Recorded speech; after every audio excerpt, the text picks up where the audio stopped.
Beriman penuh pada Tuhan Yesus. Hai, hello anak-anak hebat. Semoga kita selalu dalam lindungan dan cinta kasih Allah.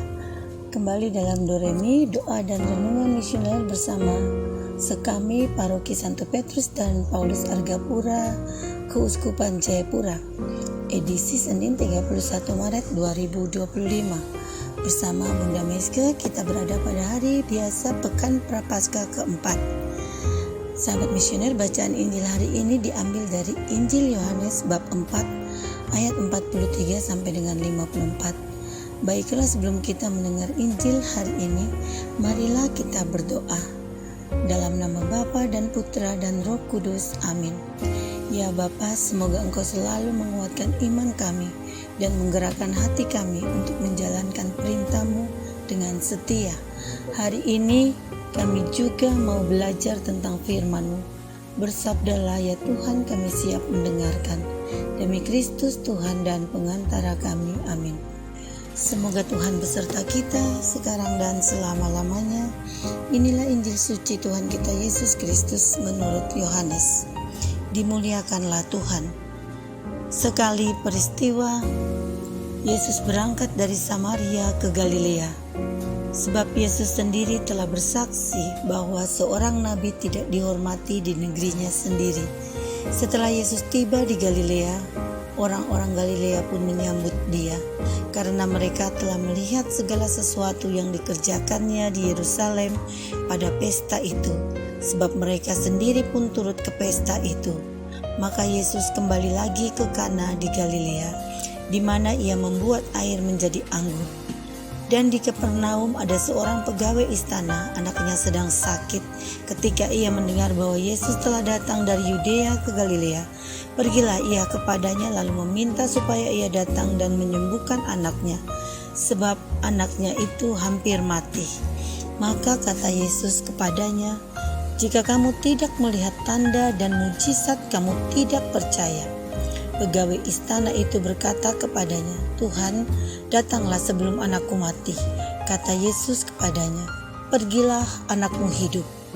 Orang itu percaya akan perkataan yang dikatakan Yesus kepadanya, lalu pergi. Ketika ia masih di tengah jalan, hamba-hambanya telah datang kepadanya dengan kabar bahwa anaknya hidup. Ia bertanya kepada mereka, "Pukul berapa anak itu mulai sembuh?" Jawab mereka, "Kemarin siang pukul 1 demamnya hilang." Maka teringatlah ayat itu bahwa pada saat itulah Yesus berkata kepadanya, "Anakmu hidup." Lalu ia pun percaya, ia dan seluruh keluarganya. Dan itulah tanda kedua yang dibuat Yesus ketika ia pulang dari Yudea ke Galilea. Demikianlah sabda Tuhan. Sahabat misioner yang dikasihi Tuhan, lewat Injil Yohanes hari ini kita mendengar kisah atau cerita dari seorang pegawai istana yang anaknya sedang sakit. Ketika ia mendengar bahwa Yesus telah datang dari Yudea ke Galilea, pergilah ia kepadanya lalu meminta supaya ia datang menyembuhkan anaknya, sebab anaknya sedang sakit dan hampir mati. Yesus tidak pergi mengunjungi anak yang sakit itu, tetapi dia hanya berkata kepada pegawai istana, "Pergilah, anakmu hidup."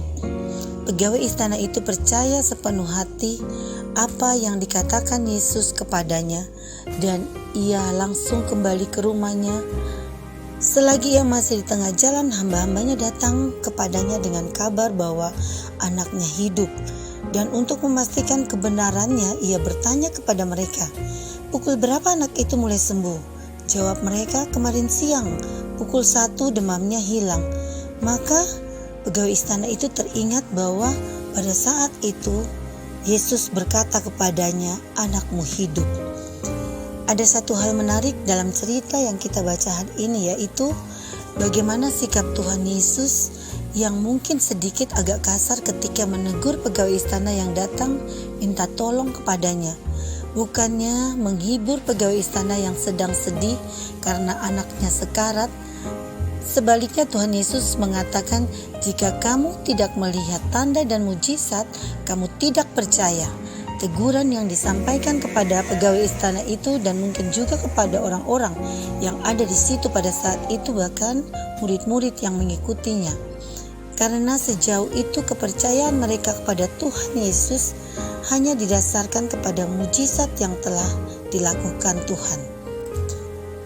Adik-adik dan sahabat misioner beriman kepada Kristus dan melaksanakan apa yang diperintahkannya mendatangkan kebahagiaan dan keselamatan bagi kita. Kita bisa bayangkan seperti apa kebahagiaan yang pegawai istana itu alami. Tadinya dia sangat cemas, takut akan anaknya yang sedang sakit. Kecemasannya mendorong dia untuk menemukan Kristus. Dia percaya bahwa Yesus akan melakukan sesuatu untuk anaknya. Dia sangat percaya bahwa Tuhan Yesus menolongnya. Dengan kepercayaan akan hal itu, dengan polos ungkapan isi hatinya kepada Yesus, dengan setia dia mengikuti apa yang dikatakan Tuhan Yesus kepadanya. Sahabat misioner membaca sampai akhir cerita kisah ini, kita dapat simpulkan bahwa iman percaya pegawai istana itu tumbuh karena ia mendengar langsung dari mulut Tuhan Yesus sendiri dan mengalami sendiri apa yang terjadi. Tetapi kita lihat atau kita baca tadi, keluarganya hanya mendengar darinya atau dari pegawai istana itu, tidak mendengar langsung dari Tuhan Yesus tentang apa yang Tuhan Yesus katakan. Mereka malah percaya tanpa melihat atau mendengar langsung dari Tuhan Yesus sendiri bahwa kesembuhan itu karena Tuhan Yesus maka terjadi. Apakah kita mau percaya bahwa kehidupan yang kita jalani sehari-hari juga atas kemurahan Tuhan? Bukankah kita sudah mengalami juga tanpa mendengar langsung dari mulut Tuhan sendiri? Banyak kebaikan Tuhan, banyak pertolongan Tuhan kepada kita karena kita percaya akan janji-janji Tuhan lewat sabdanya dalam Injil. Dan bahkan dalam Alkitab yang telah kita baca, kita bahkan tidak mendengar langsung dari mulut Tuhan kepada kita, tapi kita mengalaminya. Sahabat misioner, marilah kita melakukan hal yang sama. Mendekatlah kepada Tuhan Yesus secara pribadi dan ungkapkanlah isi hati kita masing-masing dengan tulus kepada Tuhan lewat doa-doa kita. Percaya bahwa Tuhan Yesus akan selalu siap membantu kita. Jalankan apa yang dikatakan Tuhan Yesus dengan setia. Mari bersama kita belajar untuk setia melaksanakan perintah Tuhan. Kepercayaan dan ketaatan kita kepadanya akan mendatangkan kebahagiaan dan keselamatan bagi kita. Amin. Marilah kita berdoa bersama-sama, doa anak misioner. Tuhan Yesus, Engkau diutus Bapa menjadi berkat bagi dunia dan menjadi juru selamat bagi manusia. Utuslah kami anak-anak dan remaja misioner di Indonesia untuk menjadi sahabat yang kuat bagi yang lemah, sahabat yang rela berkorban bagi yang menderita payah, sahabat penghibur bagi yang sakit dan gelisah. Tuhan Yesus, kami pun ingin menjadi utusan-utusan kecil-Mu, teman setia bagi yang tersingkir dan terlantarkan, teman bicara bagi yang kesepian dan terlupakan, sobat yang gembira bagi yang sedih dan susah, sobat penuh penghargaan bagi yang tak dicintai. Tuhan Yesus, utuslah kami ini dengan bantuan Roh Kudus-Mu, menjadi garam dan ragi yang baik, menjadi terang dan obor cemerlang, membawa kegembiraan dan pengharapan. Tuhan Yesus, kuduskanlah badanku dan kuduskanlah jiwaku. Kupersembahkan diriku padamu hari ini.